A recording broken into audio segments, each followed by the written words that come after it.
Hello everyone, apologies it's been about over a week since my last video, just haven't had enough time really to record it, but today I'm going to be reviewing, as you can see from the title, episode 5 of Class. So this is the second part of the two-parter of course, which started last week, where we saw April jumping into the Shadowkin's realm, the underworld or something, the underneath it's called, along with Ram. They all jump in there, Petals are trying to kill the world, and it's all kind of going off really, I think it's fair to say. So this episode, I don't know how I feel about this episode. I really enjoyed last week's one, and then this week I just didn't enjoy it that much. I've been very mixed so far with Class. It's sort of, some weeks I really enjoy it, some weeks I'm just not that bothered. Sort of episode 1 and episode 4 I really like. Episode 2 was quite good, episode 3 I wasn't fussed, and this episode I'm not sure.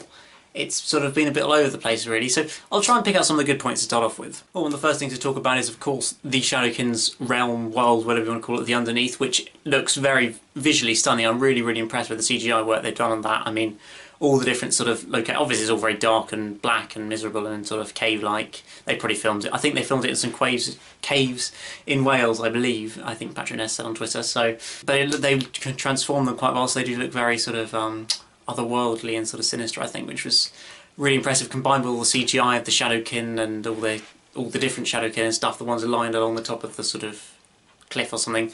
That all looked very spectacular, and you had all the fighting scenes and everything, and that was all really well done and really interesting, I thought. So that was one of the strengths of the episode, definitely, the whole Shadowkin sort of plot line and how it looked. I have to pick up on one of the problems because it's quite a major sort of thing that me a bit. It's just that it feels like there's two different stories going on that suddenly come together at the end, and it just feels like they're too separated throughout the sort of two parts really, until the very end of this episode where suddenly they come together to solve it all. Because you've got the whole April and the Ram and the Shadowkin and April fighting the Shadowkin, all this kind of thing, all on that other world. That's all kind of one story. And then you've got this other story with the Petals trying to destroy the Earth because they're all going to die from it and everything, and all the stuff about the Cabinet of Souls and Charlie and Miss Quill and all this stuff, and with Dorothea, this new head teacher.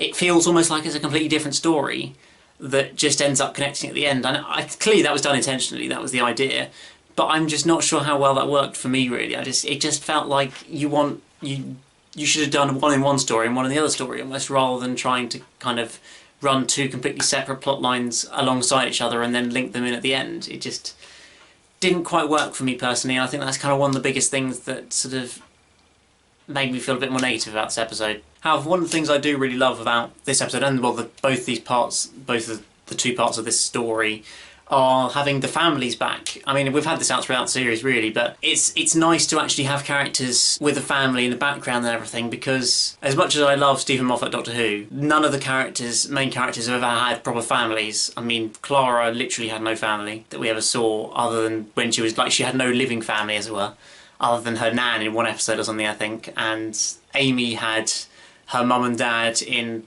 the end of series 5 for one, like 10 minutes, and that was it. And Rory had his dad in a couple of episodes, and that was it. So they weren't very well. Clearly that was the idea, to not sort of really focus on the families, to focus on that character and the stories, as it were, a bit more, compared to the Russell T Davies era, where we had huge families for every single character, it seemed, every companion and this kind of thing, which I do kind of prefer. It just feels, I just like that kind of warmth, and it makes them feel, I think, a bit more grounded and a bit easier to kind of identify with when they do feel like more of a normal person, these characters, rather than, as much as I do really like Amy and Clara in Moffat Doctor Who, they're probably more difficult to identify with, because they are very much, particularly Clara, because they just sort of don't have any real connections to Earth as such, and their family, and they just don't have any of that. So that was something I'm really enjoying in Class, to have that, and they're brilliant as well, the characters. April's mum and dad, they're brilliant, they're really well played, and they're just really good characters to really like. Well, they're really interesting characters, I think, because you've got April's dad and all the stuff about him trying to kill April and her mum and stuff, and that sort of tension you have between April and her dad, and just how he sort of knows he's a terrible dad, as it were, and he's happy to leave at the end. It's just, it's really well done and really well acted. I think that whole bit around April and her family and stuff in particular, and of course Ram's dad as well. I think he's a really strong character. He wasn't in it too much in this episode, but just his small bits have worked really well with Ram. I think it's really sort of made them all more well-rounded characters. I think the main characters, because they've got that family around them and that more grounded setting, I think really works well in this series. So focusing more on this episode, one of the other interesting characters who we were introduced to last week is the new head teacher, Dorothea something, I can't remember her surname, but it doesn't really matter. The new head teacher, who's clearly some sort of connection to the governors who are sort of behind, going to be some sort of link to the end of the series. It's fairly sort of strongly implied and clear that the governors are some sort of behind, they were involved in the buying of the school or something and taking it over, and clearly they're involved with kind of aliens and stuff. They have knowledge, lots of knowledge of aliens. They're not a unit or anything, but they have lots of knowledge of aliens, and they make robots, which we saw in the second episode. And we've got this woman Dorothea sort of leading it into this actual story where she's trying to, well, she knows so much already, it's very clear, and she's trying to solve the alien invasion, really, or get Charlie to use the Cabinet Souls to solve the alien invasion. And actually all that bit there is really, really brilliant. I really like the stuff between Charlie and Miss Quill in particular, and also Matthias. Although all that sort of dialogue and stuff there about sort of how, particularly for Miss Quill, or just Quill, whatever you want to call her, how she's lost her whole planet and everyone, whereas Charlie still has them, but she knows that she can wipe out, that there is a way to wipe out all the Shadowkin who destroyed her whole people, but Charlie won't do it. And it's brilliant to see the anger that Miss Quill has, sort of, and rage towards Charlie in particular, but just everything really, that she's so angry with him and everything. It's very well acted again. I think that's one of the strong points of this series, to be honest. The acting is really, really good. Really well done, and just some of the dialogue was really brilliant between Charlie and Miss Quill, and all these different sort of possibilities and scenarios where at one point it looked like they were going to destroy the Earth and destroy the Shadowkin, but also destroy the Earth, which wouldn't have been so great, and destroy all of the Rhodian souls or whatever it is. It's all a bit confusing and lost, and I'm sure that'll be a plot point at the end of the series, as Miss Quill said. You won't use it, you might not use it today, but you somewhen you will use it to kill the Shadowkin, and clearly that will be episode 8, him trying to use it to kill the Shadowkin, but it will also in turn destroy the Earth, so there'll be lots of bad stuff happening there, and that'll be an interesting finale. I sense it seems fairly obvious that's what's going to happen.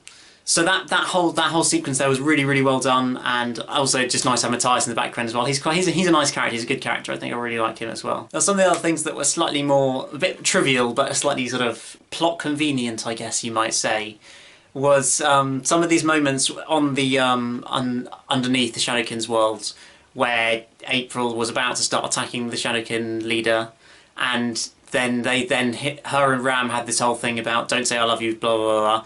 Well, the Shadowkin, who's just been bombing towards her, suddenly just stops and let them have their little moment saying, oh, I don't love you, I do love you, blah, blah, blah. Soppy moment where surely he's just going to come in and kill her. It was very much a bit of plot convenience there for him to just stand there and watch when he had just been storming at them. So that was slightly a sort of convenient, I think would be the best word to use. And then again a bit later on when April's dad turns up on the world, April's got the Shadowkin leader sort of with the swords around his neck, but the Shadowkin leader still decides to just chill there, and I really need to find out his actual name. I can't... Oh, it's Coriokinus, that was it, wasn't it? Coriokinus. He just chilled on the floor when he easily could have just walked away while April was distracted by her dad telling her not to do too much, really. So there were just sort of these moments where you're taking slight shortcuts just because otherwise you're going to take too long in the plot, and so I can forgive him for it, but it is just a little sort of convenient moments, I think you would say. Now with this episode, because you have about way too many main characters, you've literally got Ram and April and the Shadowkin leader, Coriokinus, plus April's mum and dad, that's 5, Ram's dad, Tanya, Charlie, Matthias, Miss Quill, Dorothea. We're up to 11 so far. There's a lot of main characters, so naturally some of them are going to get a bit sidelined and not really do much, and in this episode it was once again Tanya. She sort of, these last 2 episodes, really hasn't done hardly anything at all, to be honest. She's just not... She's kind of had the odd funny... She has some of the best funny sort of comedy lines, but she hasn't really done anything much to kind of move the plot forward at all.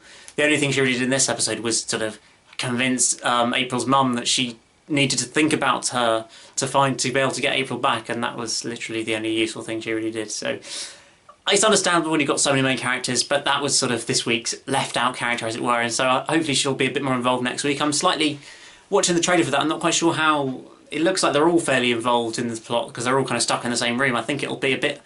It has a slight sort of feel of Midnight, where they're all kind of trapped in one small room or location. Midnight of Doctor Who, of course, where they're all trapped in one small location, lots of main characters. So I think next week's episode could either be amazing or terrible. It'll either work brilliantly like Midnight did. Personally, I think it's a little bit overrated personally, but I can see why people love it. and it'll either work brilliantly like that or it'll completely collapse. So it'll be interesting to watch that one, but hopefully Tanya will get a bit more of a role next time, because the last episode she hasn't really had it. But then we have really kind of had episodes focused on most of the main characters covered now. We had Ram in episode 2, Tanya in episode 3, April in episode 4 and 5, plus a lot of Charlie and Miss Quill over on the other side as well. And then it looks like they're all coming together for episode 6. Episode 7, from the title, sounds like Miss Quill's sort of episode.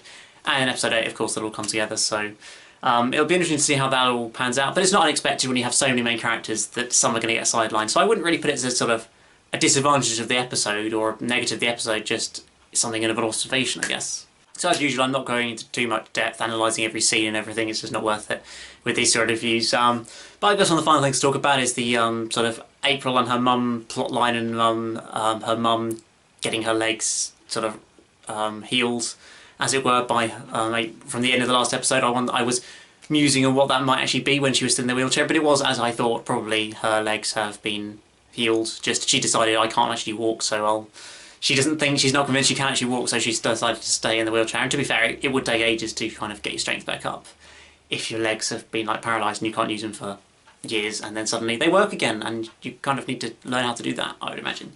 So it's understandable, but it was just quite funny at the end where she seemed so almost trying to be unhappy, just be unhappy about her getting healed. Just be happy about it. You got your legs back. I mean, come on. How could you be a negative to be able to walk again? I'm fairly sure everybody wants to be able to walk properly, I think. So it was just a bit of a funny moment. She's trying to say, oh, it was fine. It wasn't any worse living like that. I would still have a full life, blah, blah, blah. But you can walk, so it's great. So just be happy about that, yeah. Let's just roll with that. So that was just a funny moment, I thought.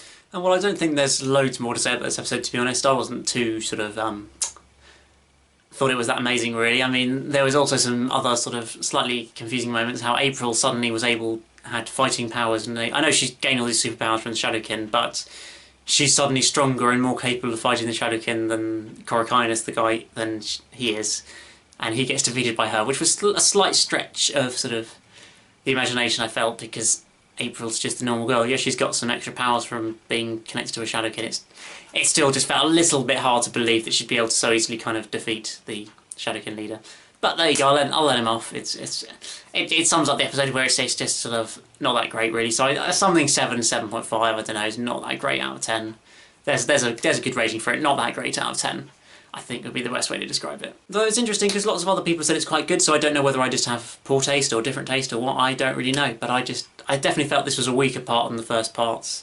It wasn't terrible, it wasn't the worst episode of the series, but it wasn't that great, so that's all there is to say on it, really. So thank you very much for watching the video, guys. I'm looking forward to episode 6 of Class this weekend. I think it's called Detained.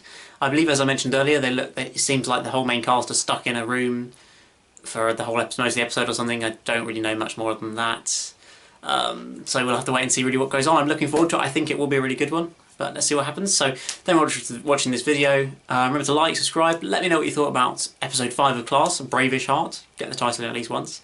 And I'll see you again, hopefully sooner than the last gap, for another video. Goodbye.